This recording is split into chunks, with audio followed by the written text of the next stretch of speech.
나모 따사 바가와또 아라하또 삼마 삼부따소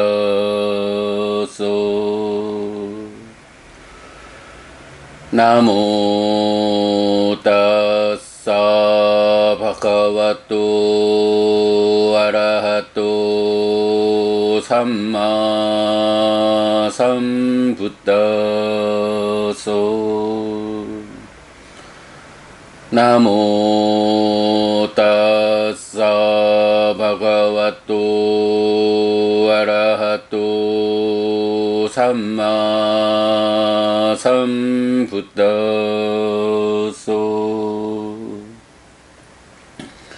그분 세존 아라한 정등각께 절합니다.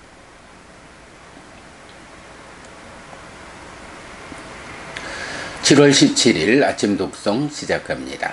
사마찢다 왔고 평등한 신품 두윈나항 비카웨 나수파티카랑 와다미 까타메상 두윈낭 마뚜쩌 삐뚜쩌 에게나 비카웨 앙세나 마따랑 파리하레야 에게나 앙세나 삐따랑 파리하레야 와사 사타 육고 와사 사타 지위 소저 내상 우차다나 파리맛다난하 빠나삼바하네나 때저 따테와 묻다까리상 짜제용 나투웨와 비카웨 마타 피투낭 까땅와 호티 파티까땅와 이미스타 저 비카웨 마하파타위야 파투타 라따라따나야 마타 피타로 이사라디 빠체 라체 파티타페야 나투웨와 비카웨 마타 피투낭 까땅와 호티 파티까땅와 땅기사헤투 바후카라 비카웨 마타 피타로 푸타낭 아파타카 보사카 이마사로 가사 다세타로 요저코 비카웨 마타 피타로 아사테 사타 삼파다야 사마다 페티 니웨세티 파티타 페티 투실레 실라 삼파다야 사마다 페티 니웨세티 파티타 페티 마차리 자가 삼파다야 사마다 페티 니웨세티 파티타 페티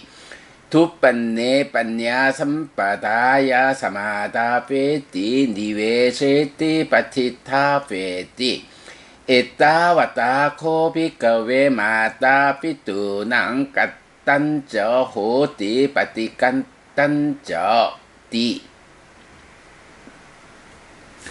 비고들이여, 나는 두 사람에게 쉽게 보상하는 은혜를 갚는 것을 말하지 않는다.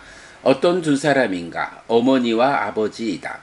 비고들이여, 100년의 수명을 가지고 100년을 사는 사람이 한쪽 어깨에 어머니를 모시고 한쪽 어깨에 아버지를 모시고 두 분에게 향수를 뿌려드리고 머리를 감겨드리고 안마를 해드리고 사지를 주물러 드리면서 모신다고 해도, 그리고 두 분이 거기 어깨 위에서 똥 오줌을 싼다고 해도, 그러나 비구들이여, 어머니와 아버지를 위하여 행한 바거나 어머니와 아버지를 위한 보상이 되지 못한다. 그리고 비구들이여, 어머니와 아버지를 붉은 보석으로 가득한 이 대지의 통치권을 가진 왕위에 모신다고 해도, 그러나 비구들이여, 어머니와 아버지를 위하여 행한 바거나 어머니와 아버지를 위한 보상이 되지 못한다. 그 원인은 무엇인가? 비구들이여, 어머니와 아버지는 자식들을 돌보고 양육하고 이 세상을 가르쳐주는 등 많은 일을 한다. 그러나 비구들이여, 어떤 사람이 믿음이 없는 어머니와 아버지에게 믿음을 갖추도록 부추기고 서게 하고 확고하게 한다. 계를 경시하는 어머니와 아버지에게 계를 갖추도록 부추기고 서게 하고 확고하게 한다. 인색한 어머니와 아버지에게 보시를 갖추도록 부추기고 서게 하고 확고하게 한다. 지혜롭지 못한 어머니와 아버지에게 지혜를 갖추도록 부추기고 서게 하고 확고하게 한다. 이렇게 하는 것은 비고들이여 어머니와 아버지를 위하여 행한 바이고 어머니와 아버지를 위한 보상, 은혜 갚음이 된다. 7월 17일 아침 독송 마칩니다. 수키노 호타. 여러분 모두 행복하시기 바랍니다.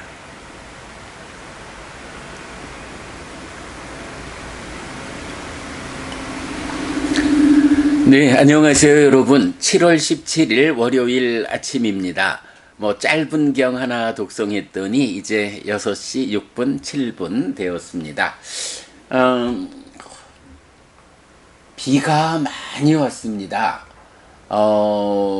전국적으로 너무 많은 비, 그래서 많은 사람이 죽고 또 다친 이런 어려움을 우리 모두가 지금 함께 겪고 있습니다. 참 그 기후의 변화, 환경이라는 것이 우리 삶에 미치는 영향이 얼마나 큰지, 제가 어저께 이런 큰 비와 관련한 이런 형편 때문에 일요 법회를 쉬자라고 여러분께 알려드렸는데요. 그러면서 이런 기후의 변화, 환경이 미치는 영향을 직접 설명해 주는 시화가경 함께 링크해 드렸어요. 우리가 살아가면서 즐거움을 경험하든 행복을 경험하든 이런 모든 느낌의 경험이 오직 전생에 지은 업에 의한 것이다 라고 생각하는 시화가라는 사람에 대해서 부처님이 그렇지 않다. 세상에는 나도 알고 너도 아는, 세상 사람 모두가 다 아는 즐거움과 괴로움, 이런 느낌을 경험하게 하는, 느낌을 생겨나게 하는 여러 조건들이 있다 라고 말씀하시면서 8가지를 설명하시지요.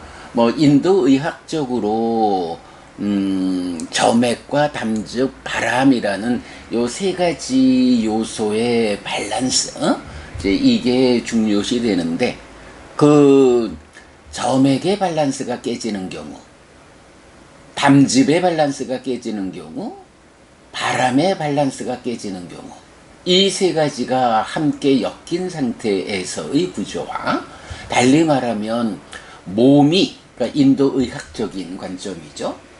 몸의 밸런스가 깨진, 몸에 문제가 있을 때 괴로움을 느끼게 된다. 몸의 밸런스가 잘 유지될 때 행복을 느낀다. 이런 몸과 관련한 4가지고요. 그 다음에 이제 5번째로 기후의 변화라고 해서 환경의 문제가, 환경이 어떠하냐, 기후가 어떠하냐에 따라서 우리가 즐겁기도 하고 괴롭기도 하죠. 따스한 봄날, 쾌청한 가을날, 우리가 그 기후 환경 때문에 참 좋다 라고 즐거움, 행복을 경험하는가 하면, 한겨울 모진 추위 때문에 괴로움을 경험하고 한여름 모진 더위로 괴로움을 경험하죠. 그런가 하면 세계적으로 지역마다 비가 오는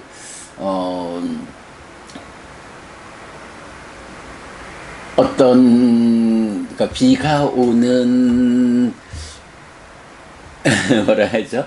그러니까 이게 다 다릅니다만은 우리나라 같으면 요맘때쯤 찾아오는 장마의 많은 비, 그리고 요새 최근에 뭐 여러 해 동안은 사실 뭐 마른 장마를 말하면서 8월, 9월에 이렇게 태풍이 몰아치면서 비를 쏟는 뭐 이런 기후들을 보여왔는데 올해는 이미 뭐 7월 시작하면서부터 뭐 6월 달부터도 계속 그런 얘기 나왔죠. 그 장마가 길고 많은 비를 뿌릴 거다. 대비해야 한다. 이런 이야기들이 계속 알려졌는데 정말로 우리 지난주 그리고 뭐 또 지역에 따라서는 이번 주까지도 많은 비가 쏟아질 거다라고 해서 정말 환경, 기후의 변화에 의한 커다란 괴로움을 직접 우리가 느끼고 있는 이런 상황을 지금 우리가 겪고 있죠.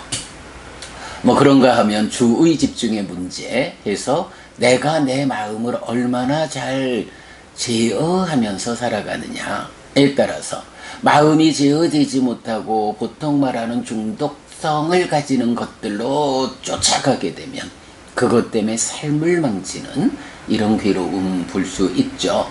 그러나 사띠라고 내 마음의 현재를 발견해서 제어하는 내 스스로의 삶에 눈뜨는 이런 사띠를 생겨나게 하고 힘있게 하고 그런 삶으로서 삶이 단속될 때 이 주의 집중이 잘 단속되어서 바로 그런 괴로움으로 이끄는 문제적인 부정적인 것으로 내 마음이 집중되어 가지 않도록 잘 단속할 때 행복이 찾아온다. 이런 거고요. 그런가 하면 또 뭐 우리는 그런 거를 참 우연이라고 많이 말하지만 부처님은 절대 우연이라고 말하지 않는 것들이 있죠. 뭐 갑작스러움이라고 이제 경에 나타나죠. 의외의 변수. 인간이라고 하는 이 존재 상태에 태어났기 때문에 인간들의 세상, 이런 결합 관계를 보이는 물질의 범주에서 살아가는 인간들이 인간이라는 한계 때문에 겪어야 하는 갑작스럽게 닥쳐오는 문제들. 뭐 그게 요번 지금 우리가 겪고 있는 이런 큰 비로 막 그러니까 뚝도 터지고 댐도 터지고 뭐 이런 그 갑작스러움도 겪어야 하고 갑자기 차에 부딪혀 죽어야 하는 교통사고라는 갑작스러움도 겪어야 하고 뭐 다양한 이런 갑작스러움 의외의 변수라는 것도 내 삶의 괴로움, 즐거움 이런 그 느낌을 가져오는 조건의 하나다. 이거 절대 우연이라는 거 아니다. 라는 점 강조하고 있죠. 그러면서 이제 마지막 8번째로 전생, 뭐 이전에 지은 업, 전생의 업보 이렇게 나타나죠. 자, 그래서 보면 전생의 업보라고 하는 것이 많은 사람들은 우리가 살아가면서 괴롭든 행복하든 그 어떤 느낌을 경험하는 것은 다 전생의 행위 때문이다 라고 말하지만 부처님 이렇게 그렇지 않다. 말하자면 나도 알고 너도 알고 세상 모두가 아는 이런 느낌들의 조건을 8가지로 말할 수 있다. 그 중에 몸과 관련한 것이 4개고 또 세상과 관련한 것이 2개고 마음과 관련한 것이 하나가 있다. 그리고 전생에 지은 업이라고 하는 이거는 그 7가지에 더한 1가지, 모두 8가지 중에 1가지의 비중으로 내 삶에 영향을 미친다. 전생의 업이라고 하는 것이 뭐 내 삶에 전혀 무관하다라고 말하는 것은 아니다. 분명히 전생의 업이 내 삶에 영향을 미친다. 그러나 그것이 다는 아니다. 뭐 이걸 산수로 말할 수는 없겠지만 그러나 그 조건 관계로 보면 8가지 중에 현재 상황이 7개고 과거의 상황이 미치는 영향은 하나다. 7대 1의 비중으로 불교는 현재의 중심을 두고 있다. 네, 우리가 그 지난주 맞지마니까야 관통법회 101번 대화다하경에서도 보면 니간다들이 고행으로서 이전의 업을 부순다 라고 하면서 그들대로의 고멸의 방법을 불교에서 말하는 팔정도라고 하는 고멸의 방법, 사성제라고 하는 진리, 이렇게 말해지는 불교의 그런 관점에 상대하는 니건타의 고멸의 방법. 그래서 고행으로 전생의 지난 업을, 그러니까 이전의 업을 부순다 라고 하는 데로부터 시작을 하는 것을 보죠. 그럴 때 부처님께서 그대들이 전생의 삶에 대해서 아는가, 존재했었는가, 얼마나 살았습니까, 이런 지금 고행을 통해서 이전의 업을 부순다, 이전의 업의 결과를 부수어서 그 업보로부터 벗어난다 라고 그대들은 말하지만 정작 그대들은 그 지난 삶에 대해서 아는가? 라고 할 때 그들은 모른다 라고 대답하는 거. 그럴 때 부처님은 어떻게 법을 설하나요? 예, 바로 연기, 12연기로서 삶을 설명하는 가운데 이런 삶이 몸과 함께하는 한 생으로의 과정에서 몸이 무너져 죽으면 다시 태어나는 이런 윤회의 과정을 말하면서 이전의 업에 대한, 전생의 업에 대한 충분한 지식을 설명하죠. 불교는 이렇게 삶 자체에 대한, 삶에 대한 설명에 더해서 그 삶의 문제를 해소하는 팔정도, 고멸의 방법을 제시한다. 포괄해서 사성제다. 그러나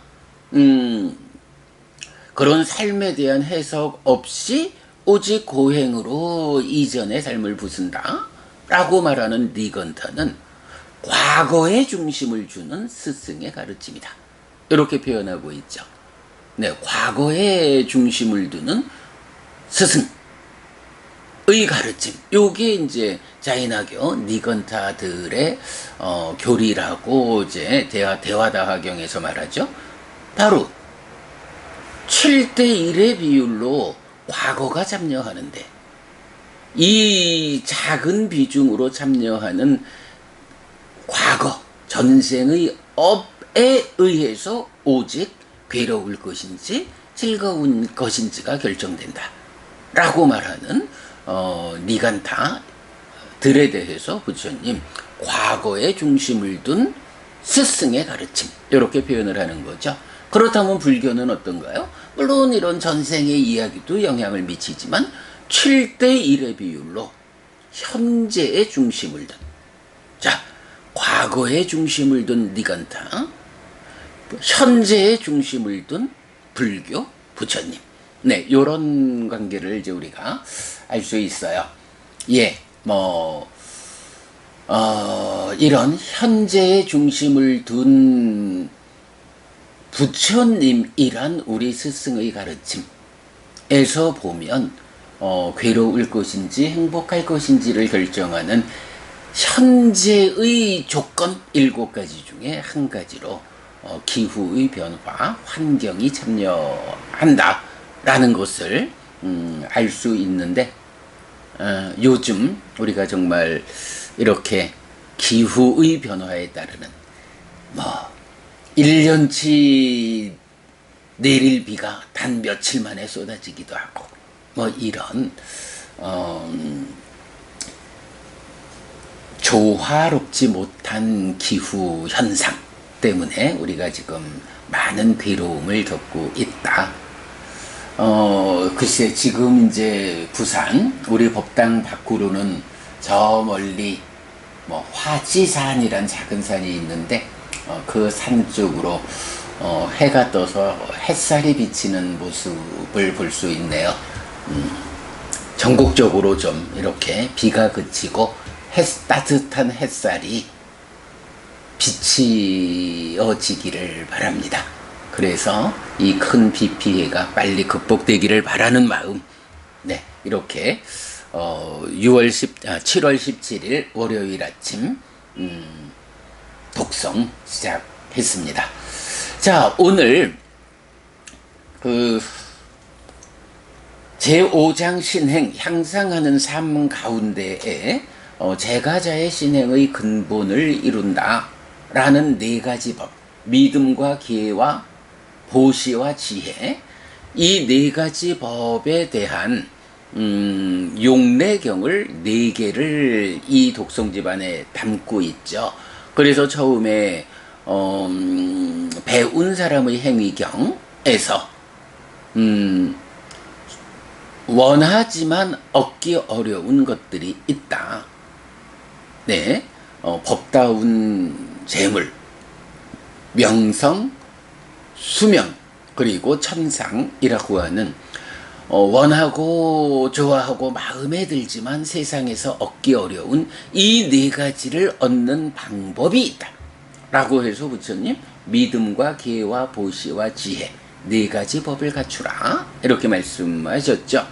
자, 그런가 하면 지난 토요일 독송한 디가자누경에서는 다복하고 풍요로운 삶을 살기 위해서 어떤 공부를 해야 합니까? 어떤 법을 갖춰야 합니까? 라고 할 때 부처님 현재의 법 4가지 그리고 미래를 위한 법 4가지라고 해서 미래를 위한 법으로 역시 믿음, 계, 보시, 지혜 이 4가지를 설명하고 있고요. 자, 거기에 이어가지고 오늘 평등한 신품에서는 안구따라니까야 둘의 모음에서 33 내지 42번에 이제 속하는데 그 중에 34번 경입니다. 자, 경에서는 이 믿음, 계, 보시, 지혜라는 4가지 법이 우리 삶에서 또 어떤 특별한 쓰임새를 가지느냐라는 부분을 말해주고 있는데요. 바로 부모님의 은혜에 보답하는 방법이라고 해서 효에 대한 불교의 입장을 드러내주고 있어요. 우리가 보통 불교 안에 효를 강조하는 경 이러면 부모 은중경 이렇게 잘 알고 있죠. 그런데 잘 알고 있는 가운데 하나 잘 모르는 게 무엇냐라고 하면 이 부모 은중경이 부처님께서 설하신 경이 아니다 라는 거는 잘 모르죠. 누가 설했는지 모르는 가운데 부모 은중경을 가지고 눈물 흘려가면서 부모님의 은혜를 되새기는데 물론 부모님의 은혜가 참으로 막중하다. 그러니 부모님의 은혜로움을 우리가 새기기 위해서 어떤 가르침인들 어떠랴? 이렇게 말할 수도 있겠습니다만 그래도 그보다는 부처님께서 직접 설한 가르침에 의해서 정말로 부모님께 효도한다 라는 것이 우리 삶에서 얼마나 귀한 일인지 이런 부분을 좀 알아봐야 할 필요가 있겠죠. 네, 이 참 법은 사람들에 따라서는 좀 안타까워할 수도 있지만 부모 은중경은 학계에서도 대표적인 위경이다. 중국에서 그러니까 인도에서 부처님 돌아가신 이후에 만들어져서 중국으로 넘어온 대승경전들의 상당수가 그렇죠. 그런 것도 아니고 아예 중국에서 만들어진 경이다 라고 대표되는 것이 부모 은준경이다라는 거 뭐 학계에서 다 인정되는 이야기죠. 자, 그럼 이렇게 부모 은준경을 배제하고서 부처님 살아서 직접 설한 가르침에서는 효에 대한 어떤 입장을 가지고 있는가? 뭐 삶이라는 것이 윤회하는 삶이다. 무명에 덮이고 가래에 묶여서 옮겨가고 윤회하는 중생들, 매 태어남마다 부모가 있다 라고 한다면, 뭐 어떨 때는 내가 부모가 될 수도 있고 어떨 때는 내가 자식이 될 수도 있고, 뭐 이런 윤회하는 삶 가운데서 뭐 그저 삶의 과정의 일부지, 부모님이라는 그 존재의 고마움, 그 은혜란 게 뭐 그렇게 강조돼야 할 만큼 중요한가? 큰가? 이렇게 생각할 사람도 있겠지만, 그러나 부처님은 어쨌든 뭐 방금 말씀드렸듯이 불교는 현재의 중심을 둔 가르침이라고요. 불교는 현재 진행형이라고요. 이런 현재의 중심을 둔 나라고 하는 이 존재, 나라는 현재의 존재가 중심이 되어서 살아가고 있다 라고 할 때, 바로 이 나를 존재하게 해주신 내 어머니, 아버지, 부모님의 은혜는 참으로 크다, 귀하다 라는 것을 경들은 이제 알려주고 있는데요. 뭐 조금 이따 제가 우리 맞지마 니까야 관통법회 가운데 주제의 확장으로 한 가지 정리했던 게 뭐냐 하면, 주제의 확장 AN, 그러니까 안구다라니까야 7번 불교의 효라고 주제 확장 정리한 게 있거든요. 요 부분 조금 이따 읽어드리도록 하겠고요.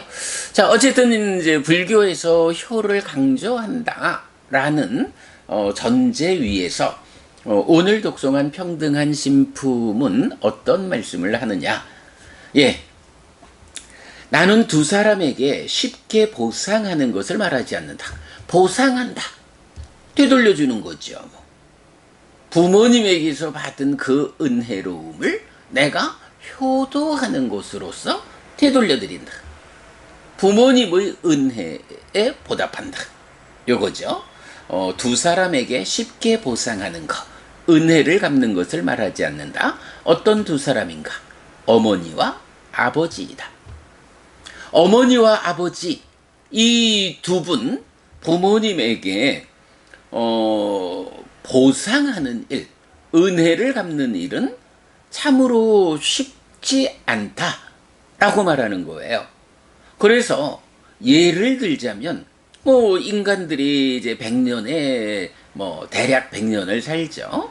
그 100년 동안을 한쪽 어깨에 어머니를 모시고 한쪽 어깨에 아버지를 모시고는 두 분에게 향수를 뿌려드리고 머리를 감겨드리고 안마를 해드리고 사지를 주물러 드리면서 모신다. 그렇게 부모님을 위해서 할 수 있는 최선의 역할을 다한다. 그런 가운데에 심지어 부모님이 어깨 위에서 똥오줌을 싼다 라고 해도 거기에 전혀 불쾌함 없이 부모님을 섬기는, 이렇게 부모님을 모신다 해도 이것이 어머니와 아버지를 위해서 무언가를 내가 행했다라고 할 게 없다. 어머니 아버지를 위한 보상이 되지 못한다. 이렇게 말하는 거예요. 내가 최선의 일을 다해도 그것이 부모님의 은혜를 갚는 것, 갚기에 미치지 못한다. 또는 어머니와 아버지를 붉은 보석으로 가득한 이 대지의 통치권을 가진 왕위에 모신다 해도 이 세상에 통치권을 가진 왕위에 모신다. 왕이요? 얼마나 행복할까, 부러울까? 라고 해도 그 정도 가지고 부모님을 위해서 내가 무언가를 행했다 은혜를 갚았다. 이렇게 말할 수 없다라는 거예요. 왜 그러냐 하면 어머니와 아버지는 자식들을 돌보고 양육하고 이 세상을 가르쳐주는 등 많은 일을 한다. 예. 현재가 중심인 이 나의 삶에서 부모님이 나에게 어떤 일을 해주셨느냐. 나를 돌봐주고 양육해주고 세상을 가르쳐주는 등 많은 일을 했다. 이런 돌봐주고 키워주고 가르쳐주신 이런 부모님의 고마움, 은혜로움, 이것에 대해서 내가 이렇게 100년 동안 부모님을 양어깨 모시고 섬긴다거나 세상의 지배자로 만들어드린다거나 이런 것으로 갚았다 할 수 없다 라는 말씀이에요.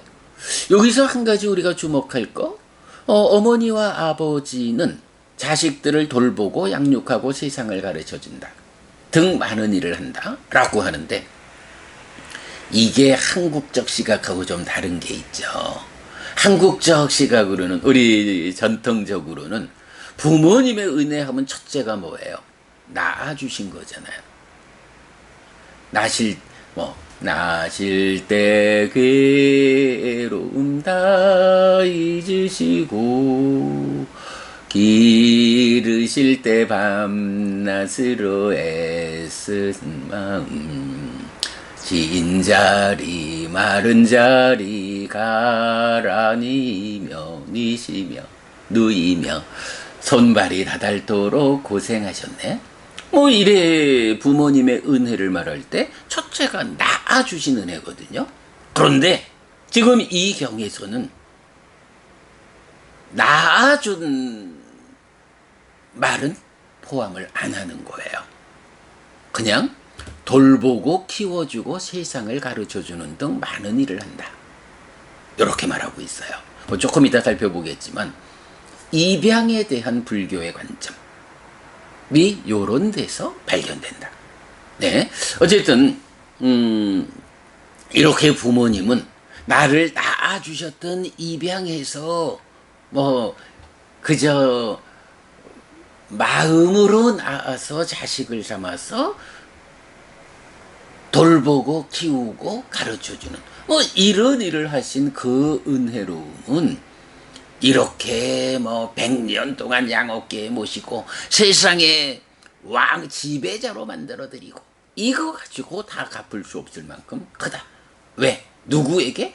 현재가 중심이 되는 부처님의 가르침 안에서 지금 이번 삶 현재의 나에게 대해서 이렇게 돌봐주고 키워주고 가르쳐주신 등의 그 은혜는 그 정도는 갚을 수 없다. 이렇게 말씀하시는 거예요.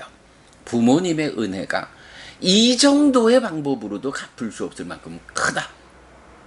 이러면 효도에 대한 불교의 입장이 굳이 부처님께서 직접 설하지 않은 부모 은중경에 의지하지 않아도 불교가 얼마나 효도를 강조하는지 단적으로 알려지죠. 자, 그런 가운데 그러나 비코들이요, 어떤 사람이 믿음이 없는 어머니 아버지에게 믿음을 갖추도록 부추기고 서게 하고 확고하게 한다. 계를 경시하는 인색한 지혜롭지 못한 어머니와 아버지에게 지혜를 갖추도록 부추기고 서게 하고 확고하게 한다. 바로 믿음과 계와 보시와 지혜라는 요 네 가지 법이 나타나죠. 이 네 가지 법에 확고하지 못한, 이 네 가지 법을 갖추지 못한 이런 부모님에게 이 네 가지 법을 갖추도록 부추겨드리고 서게 하고 확고하게 해. 어머니 있잖아요. 믿음이 있어야 돼요. 어머니, 부처님에 대한 바른 믿음을 가지셔야 돼요. 부모님에 대한 바른 믿음 위에 어머니 서야 해요. 그래서 어머니의 삶이 그 부처님에 대한 바른 믿음 위에서 확고하게 확고해져야 해요.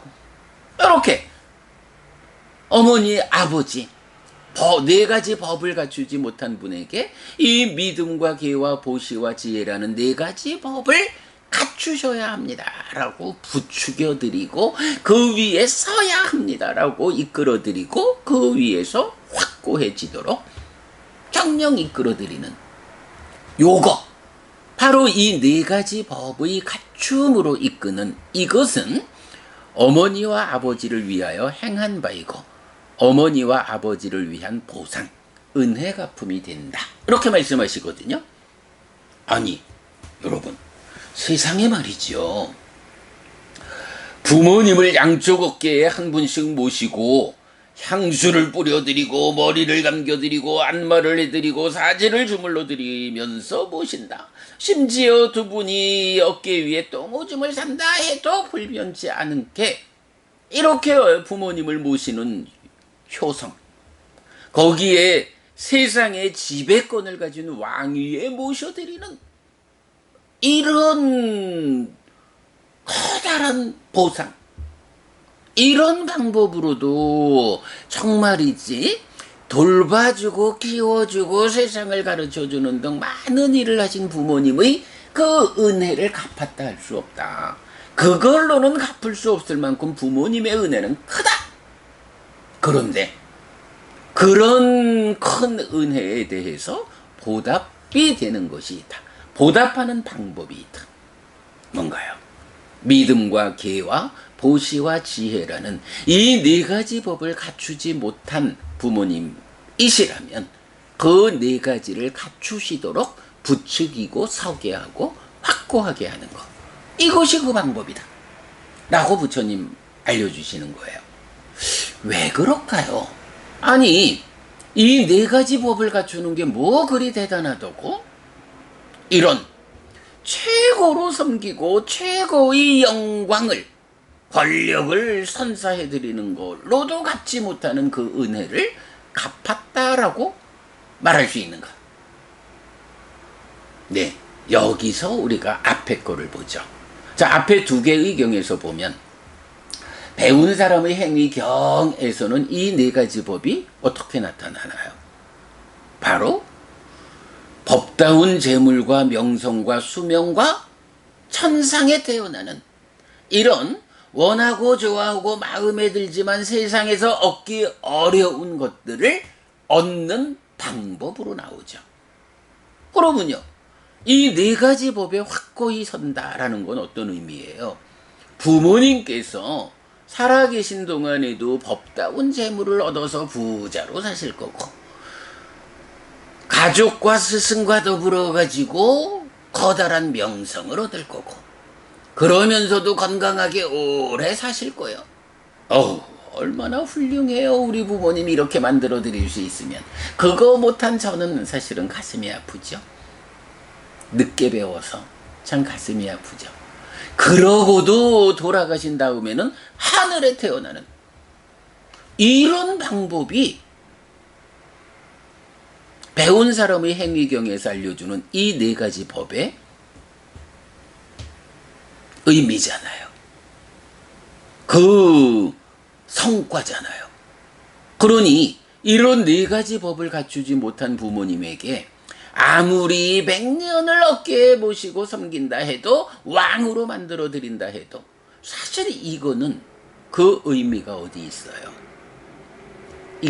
요번 생 한평생 동안 그저 자식한테 효도받아서 편안하고 세상에 권력을 가진 자가 된다 해도 사실은 이런 편안한 삶이 얼마나 당신의 삶을 더 높은 곳으로 이끌지, 왕이 되어 지배력을 행사한다라는 것이 과연 좋기만 한 건지, 그게 오직 왕의 권력을 사용해서 공덕이 되는 일만 하는 건지, 왕권을 유지하기 위해서 많은 악업도 지어야 할 건지, 뭐 생각해보면 이런 두 가지는 그저 한평생 편히 사는 요 이상의 의미는 없다고 할 수도 있거든요. 그러기 때문에 부처님은 그대를 돌봐주고 키워주고 세상을 가르쳐주는 이런 은혜로움을 갚는 데는 그걸로는 부족하다. 그거 가지고 그저 한평생 살아계시는 동안 내가 물질적 인 가품을 했다고 해서 그걸로는 안 된다. 그러나 믿음과 계와 배우 지혜와 보시라는 이 네 가지 법을 갖추지 못한 부모님에게 이 네 가지를 갖추시도록 부추기고 서게 하고 확고하게 해드리면 이것은 바로 배운 사람의 행위경이 말하는 포괄해가지고 부자 되고 명성도 얻고 건강하게 오래 사시고는 죽어서는 하늘에 태어남으로 이끄는 이런 방법이거든요. 당연히 이 네 가지 법을 갖춘 삶이 더 크죠. 그런가 하면 토요일날 독송한 디가자누경에선 뭐라 하나요? 다복하고 풍요로운 삶을 살고도 하늘에 태어나는 방법이 있다. 그래서 현재의 방법으로 네 가지가 있고 그리고 미래를 위한 방법으로 바로 이 믿음계 보시지혜라는 네 가지 법이 있다. 이런 네 가지 법을 갖추면 미래가 보장된다.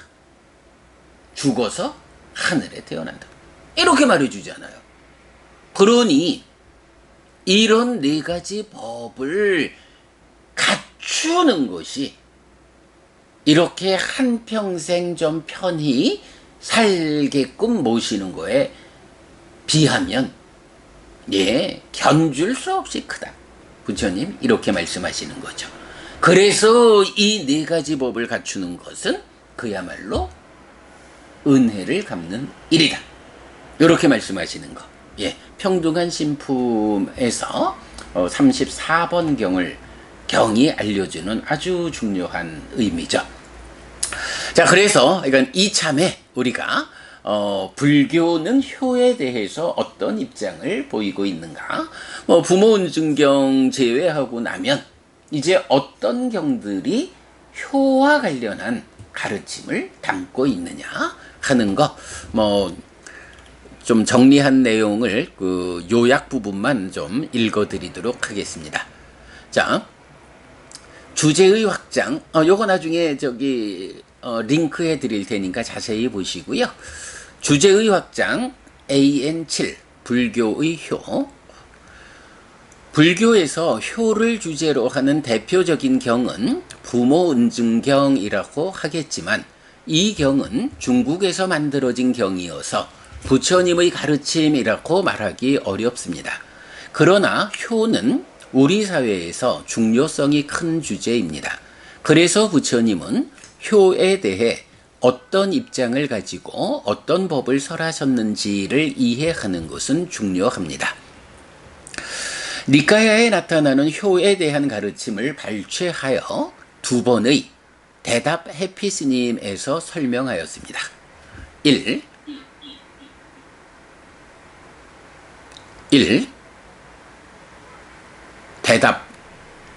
대답 해피스님 210120 효에 대한 불교의 입장. 불교는 관계의 시발의 측면에서 효를 강조하는데 여러 경이 산발적으로 부모님을 귀히 여기고 잘 모셔야 한다고 가르칩니다. 또한 부모님을 잘 섬기는 사람은 좋은 세상에 태어난다고 하여 그 공덕이 크다는 점도 알려줍니다. 앙구타라 니카야 둘의 모음 33 내지 42 평등한 신품은 부모님의 은혜를 갚기가 쉽지 않은 이유를 어머니와 아버지는 자식들을 돌보고 양육하고 이 세상을 가르쳐주는 등 많은 일을 하기 때문이라고 말합니다. 그래서 은혜를 갚는 방법은 부모님이 자신의 삶을 향상으로 이끌도록 안내하는 것인데 믿음 5개 보시 지혜를 갖추도록 부추기는 일입니다. 한편 효에 대한 입장은 입양에 대한 입장으로 연결됩니다. 부처님은 부모님의 의미를 낳는 데에 두지 않고 돌보고 양육하고 이 세상을 가르쳐 주는 것에 두기 때문입니다. 그래서 낳은 자식이든 가슴으로 품은 자식이든 돌보고 양육하고 이 세상을 가르쳐 주는 것이 부모의 역할이고, 그런 부모님에게 효도하는 것이 그 자식된 도리인 것입니다. 네, 여기까지 2021년 1월 20일 날 제가 대답 해피스님 해서 방송한 효에 대한 불교의 입장이고요. 자, 그 다음에 대답 해피스님 210507 어버이날 불교의 효, 요런 제목입니다. 인간들의 삶에서 효는 중요한 덕목입니다. 그렇다면 불교에서 효는 중시되고 있습니까? 중시되고 있습니까?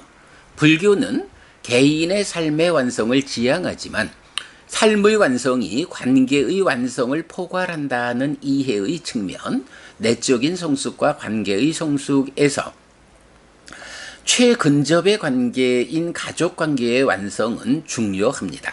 그래서 불교에서 효는 큰 비중을 가지는 덕목입니다. 이런 측면 우리 좀 주목해 봐야겠죠.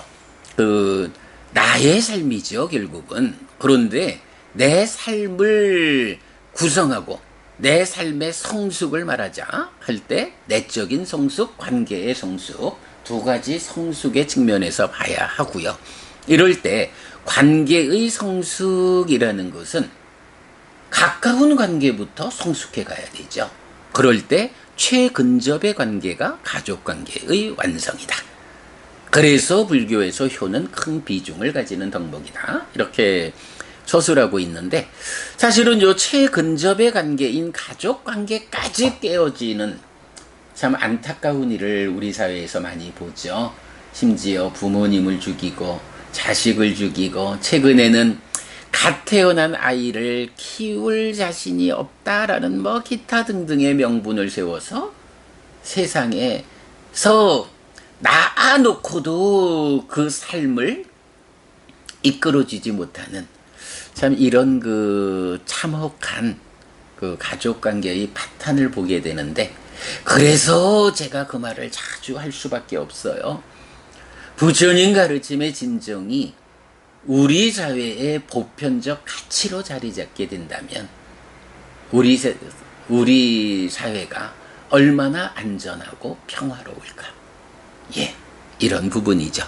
자, 먼저 빼짜 삭게 빠모다띠, 죽은 뒤에는 하늘에서 기뻐한다는 용례 가운데, 그러니까 경들 가운데 죽은 뒤에는 하늘에서 기뻐한다라고 하여간 선업, 공덕이 되는 행위를 지으면 죽은 다음에 하늘에 태어나서 기뻐한다라는 요런 상황을 서술하는 경들이 있죠. 그런 경들 가운데 효와 관련한 4개의 경을 소개하였는데, 네, 그러니까 대답 해피스님에서 부모님을 공양하는 것은 공덕을 쌓는 행위이기 때문에 살아서는 현자들이 그를 칭찬하고 죽은 뒤에는 하늘에서 기뻐한다고 말합니다.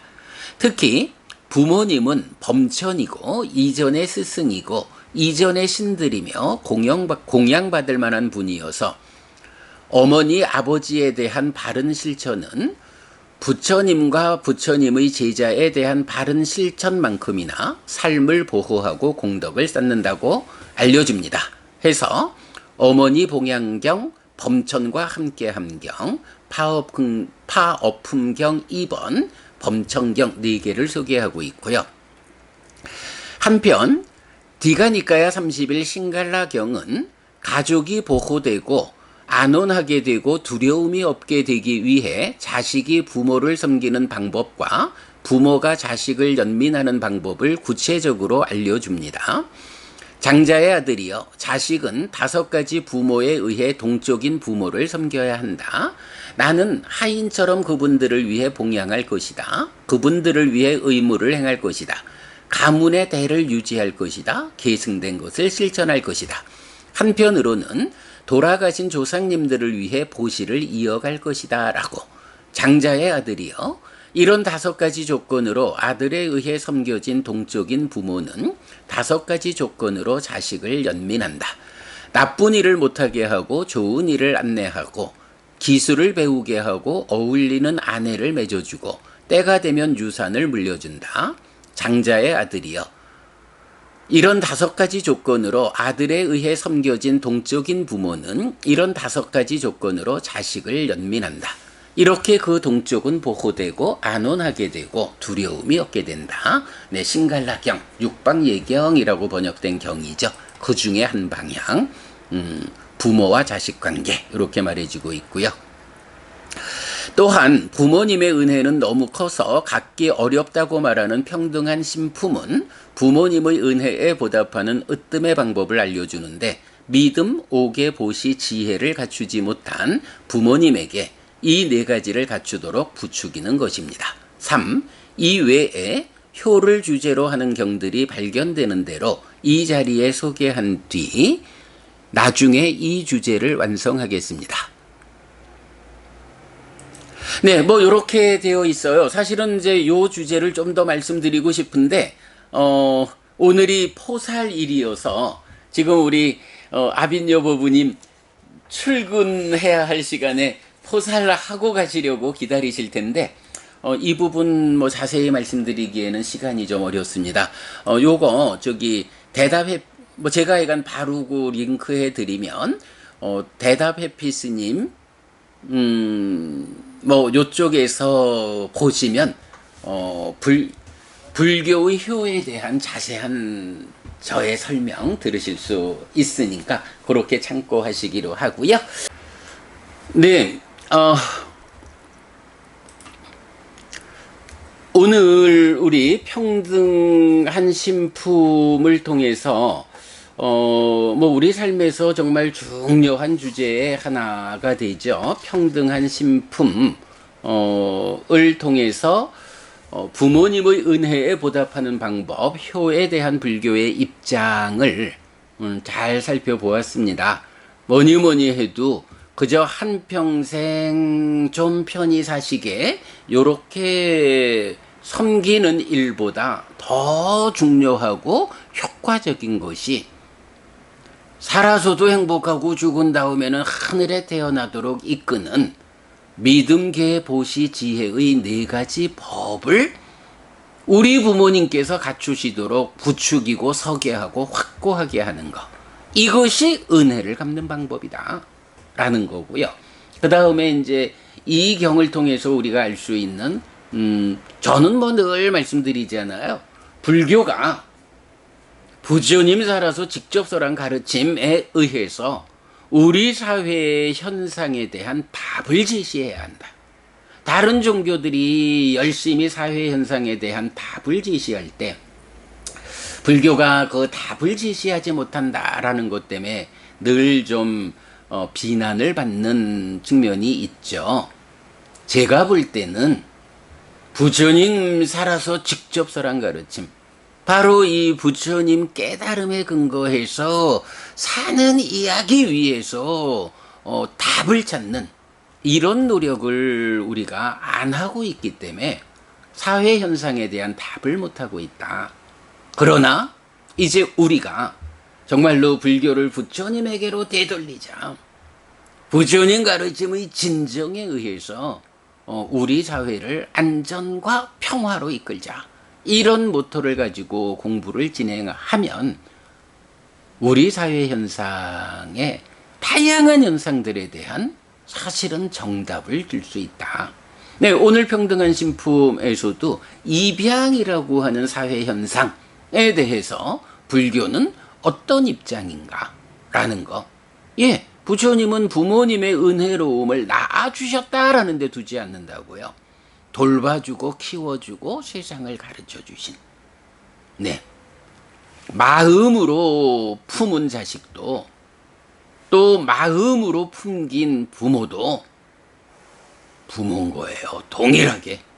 꼭 내 몸 아파 낳은 자식 요것만이 부모 자식 관계가 아니다.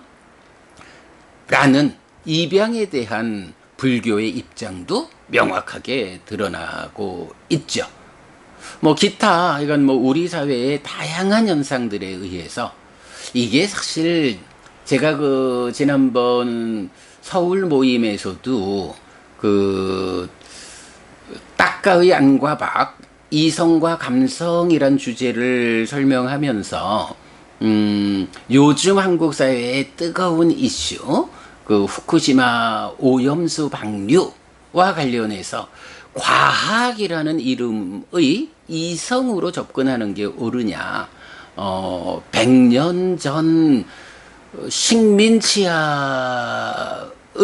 기억에 의한 반일의 경향으로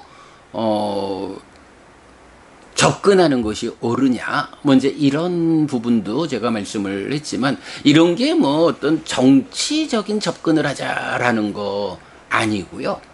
사회 현상에 대해서 불교 교리에 의해서 어떤 시각을 제시할 것이냐, 이걸 우리가 담당해야 한다. 우리가 그 일을 해야 한다라는 거죠. 사실은 뭐 이런 특히 우리가 그 말을 하잖아요. 불교를 그러니까 하나의 문장으로 압축하면 어떤 문장이 되느냐? 사실에 괴리된 삶은 괴로움을 만들고 사실에 부합한 삶은 행복을 만든다. 라고 해서 무상고 무아라고 하는 이 사실의 관점에서 삶을 보고 세상을 볼 수 있는 이런 관점으로 우리가 우리 사회의 현상에 대한 불교적 입장을 말하고 우리 사회를 그런 사실에 부합하는 삶으로 이끌어야 하는 역할이 있다. 네, 저는 그 점이 굉장히 중요하다라고 보고 있어요. 그런 일을 어쨌든 그래도 어떡하겠습니까? 부처님 공부를 바르게 해서 아는 사람이 불교는 이런 입장입니다라고 선언해야겠죠. 예, 뭐 하여간 이제 그런 관계도 이제 보고 있는데 오늘은 평등한 신품을 통해서 입양이라는 사회 현상에 대한 불교의 입장까지 우리 부모님에 대한 은혜 갚음의 방법에 더해가지고 같이 살펴보았습니다. 네, 여러분 오늘도 부처님의 언어로 부처님의 가르침을 독송하면서 하루를 잘 시작했습니다. 잘 시작한 오늘 하루 여러분 내내 편안하시고 이익과 행복을 쌓는 시간 되시기 바랍니다. 함께해 주셔서 고맙습니다. 여러분 행복하십시오.